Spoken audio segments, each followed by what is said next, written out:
Hello, a day in the life as an accountancy student. Number XXX. Hindi ko na alam kung anong vlog. So today, suspended na naman ang klase namin. Pag high school, ang saya-saya mo kapag suspended. Pero kapag college ka na, Lord, lagot ka. Wala kayang balik niyan sa'yo. At dahil suspended ang klase namin tomorrow, supposedly tomorrow, Tuesday, magme-makeup tayo dahil hindi ako makatulog. Kakaisip dun sa prelims. Paano na kaya to? Anong gagawin namin? So, today magme-makeup tayo pero with a twist. Kasi sasamahan niyo ako mag-review. So, nag-search ako sa Google yung mga possible na maging questionnaire sa mga quiz. And then, ito yung mga lumabas. Pinaano ko na siya. Multi-window dito sa cellphone kasi sira yung laptop ko. So, ito. Ayan. Like, is this Tagalog? So, ito ang twist natin. So, kapag hindi ko nasagot, like for example, di ba, foundation.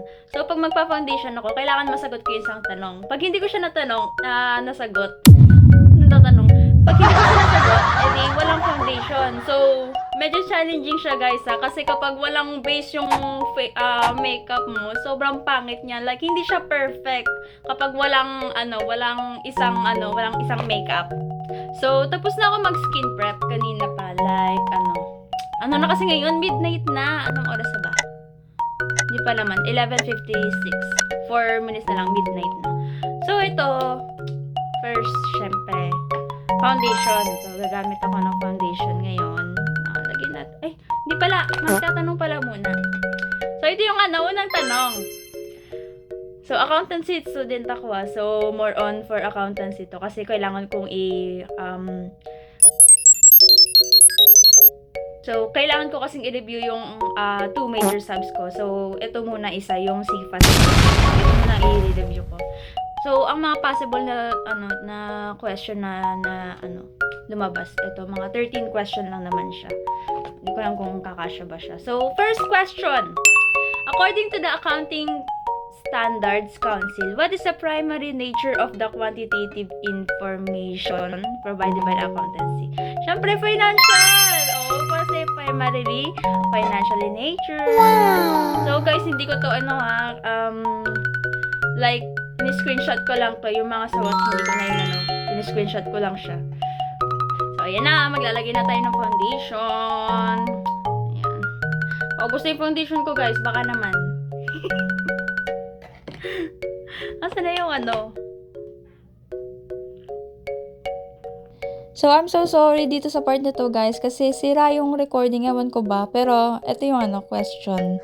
So, which organization defines accounting as the art of recording, classifying, and summarizing? So, ang sagot ko dito is yung CAT, or yung Committee on Accounting Terminology of the AICPA. So, yun ang sagot ko. Tapos, tawa-tawa pa ako dyan kasi, nadadalian ako sa, mga questions. Sige nga, kung nadadalian ka, tingnan natin mamaya kung masasagot mo lahat. Concealer! Resita tayo sa concealer dahil dadali ng mga tanong, ha? Mas hirap dyan. Or baka naman kasi first pa lang, kaya madadali pa lang yung mga tanong. So, yan, mga tigyawat na to, ayaw magsitago ba kahit sobrang mamahalin ng mga nilalagay mo sa mukha mo, mga cheche-borete sa mukha mo. Tigyawat mo, basta nagkaregla ka kasi magkaka-breakout ka talaga. So, tanggap ko na, okay, sige. Pero, gagalingan ko na lang sa pagtatago. Tago natin sila. Tago kayo. Dry natin konti and then blend. Ano tayo? Next question. Question number 4. Which of the following is an example of an internal transaction?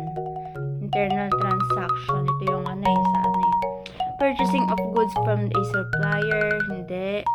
Payment of the salaries of the casualty costs. Ito. Casualty costs. Casualty costs from the flood. Kasi, ang internal transactions kasi, ito yung kailangan one entity lang siya. So, example niyan is yung production at yung casualty. Pero kapag external transaction siya, kailangan may one entity and another entity. So, kagaya na itong letter A, purchasing goods from a suppliers. Purchase of goods, one entity na yon. From a supplier, another entity. So, two entity siya. Like, is this Tagalog? So, letter C siya. Letter C ang na question number 4. Ano ba ang next? Wait lang. Okay, kilay siya. Kilay. Buti na lang nasagot ko yung number 4 kasi kilay pala ito. Kung wala yung kilay, Diyos ko. No. So, supposedly guys, yung namin, prelims namin sa Wednesday. So, ngayon? Tuesday tomorrow. Or ngayon kasi 12 na midnight na. Tuesday today. So, tomorrow na siya yung prelims namin. So, kailangan ko talaga siya mag-review. And then, supposedly, dapat today. Review day na naman dapat. Kasi may quiz din kami sa and then may quiz din kami sa mga. So, magiging na siya, review na namin siya. Kaso, suspended ang klase dahil sa bagyo, ate ko. Okay, we're done with the bronzer. Next question tayo. Anong question na ba tayo? 6 na ata.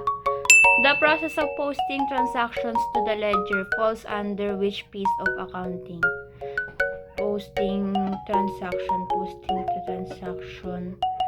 Ito yung classifying. Classifying to. Alam ko to. Kasi, posting to transaction siya. So, eyeshadow tayo. So, first, lagyan muna natin ng whiteness ang ating mata para maging smooth. Ayan. Dahil may white na tayo, lalagyan na natin siya ng something dark muna dito. Like, ito. Itong dark na to. Ito ang lalagay natin sa dulo dito. Lang. Okay, hindi ko makita. Wait lang. So, ayan. Tap na lang. Then, papasok. Tap.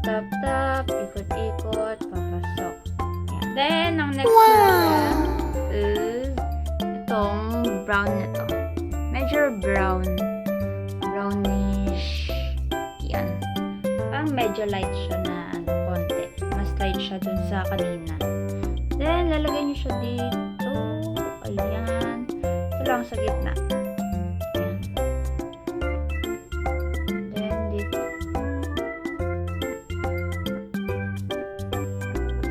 Then, lagyan lang natin siya ng something glittery. Glitter dito sa gitna. Yan. Hindi ako magaling hindi ako magaling mag-eyeshadow The next natin eyeliner.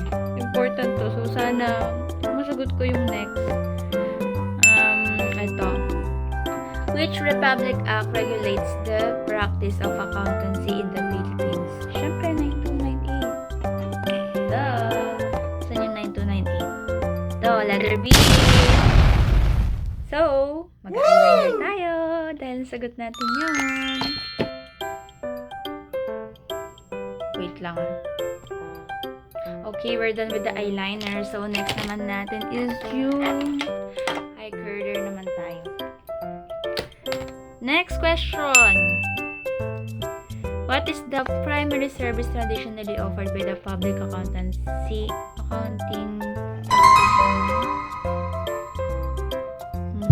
primary service? Auditing? Kasi primary service Ito ba? Auditing ba? Uy, di ko sure! Wait na! Check ko yung sagot.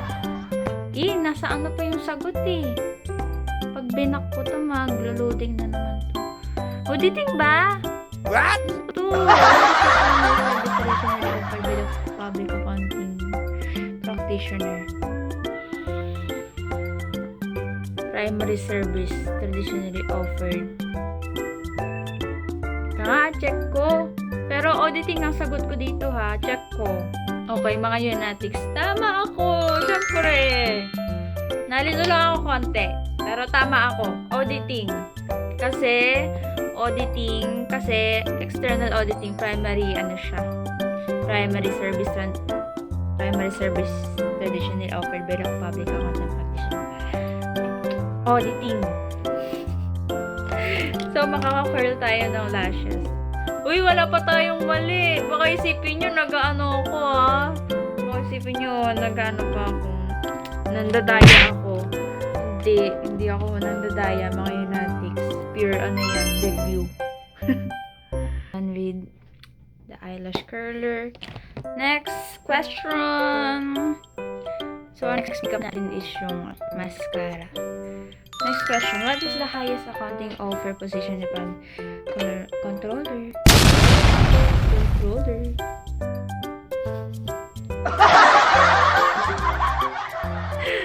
Controller siya, highest under siya ng private accounting. Controller. So, mag-ano na tayo. Ang magagamitin ko? Itong Maybelline or yung isa? Parang mas bet ko to kasi meron siyang fiber. Pero, sige, Maybelline tayo. Lang, hindi ko makita.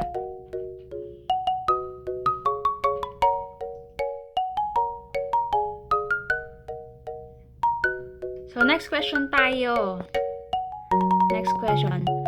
Under the law, how many total continuing professional development or CPD credit units are required for the accreditation of a CPA to practice the accountancy profession? To practice accountancy profession, 120 credit units. Tama ako. 120 credit units. Kasi yung 15 for renewal na lang yan. So, 65 and 100, wala naman yan sa book. 120 and 15 lang siya. So, next, makeup na tayo. Blush. Blush on. Okay, next question tayo habang nilalagay natin to. At what age is a CPA permanently accepted from CPA? 65. Anong letter 65? Letter B. Okay, next question ulit. Complete the relationship. Bookkeeping is too procedural as accounting is too conceptual. Bookkeeping is procedural and accounting is conceptual. And syempre, hindi mawawala ang tatlong lipstick natin. So, last question na to, 13. Which brand of accounting emphasizes producing financial reports exclusively for internal users?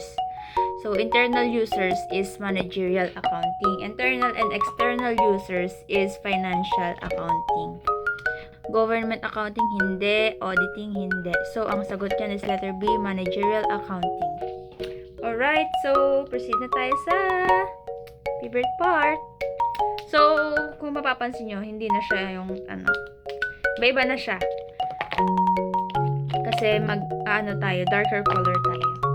So, first is yung easy, para smooth siya. Karoon siya ng matte color.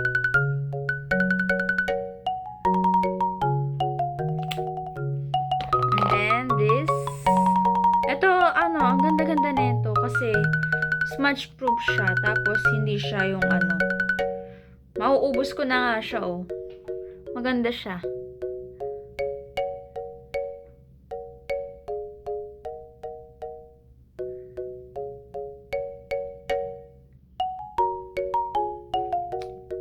Ayan.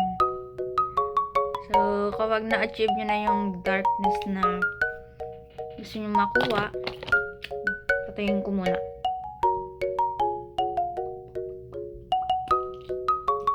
Then, ito.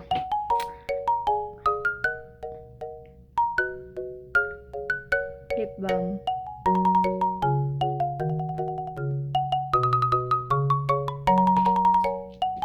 Then, finalize ko lang yung look ko and then babalik. So, this is the final look.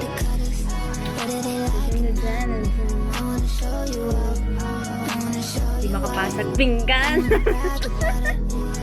So, yun na nga pala, ang sisira ng buhay mo. Dahil accountancy student ako, sisiraan ako ng bait. masisiraan ka rin ng bait. Okay, yun lang. Bye-bye! So, buti naman wala akong hindi nasagutan. Lahat nasagutan ko. Pero, ano pa lang kasi yun, chapter 1. So, kapag may chapter 2 pa, boom panis, boom panot, lagot.